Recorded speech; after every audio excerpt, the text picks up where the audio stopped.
আমাদের প্রত্যাশা নির্বাচনের আগে যা ছিল এখনও ঠিক তাই রয়েছে। আমরা বাংলাদেশকে একটি গণতান্ত্রিক, একটি মুক্ত, একটি স্বাধীন সার্বভৌম রাষ্ট্র হিসেবে সবসময় গড়ে তুলতে চেয়েছি। বাংলাদেশ জাতীয়তাবাদী দলের লড়াইটা সেটাই ছিল।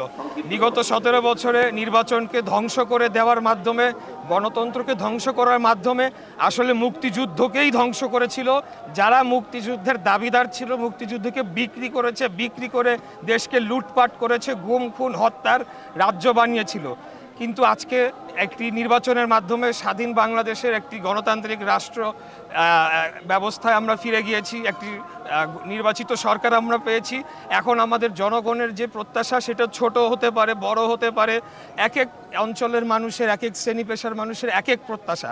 তো মুক্তিযুদ্ধের চেতনাটাই ছিল এবং ভাষা আন্দোলনের থেকেই কিন্তু মুক্তিযুদ্ধের সূচনাটাই শুরু হয়েছিল, যে সকল দল মত ধর্ম বর্ণ নির্বিশেষে পাহাড়ি সমতল সকলে আমরা সমান নাগরিক অধিকার ভোগ করব, দেশটা একটি ইন্ডিপেন্ডেন্ট স্বাধীন সার্বভৌম রাষ্ট্র হবে। সেই লক্ষ্যে আমরা কাজ করে যাব।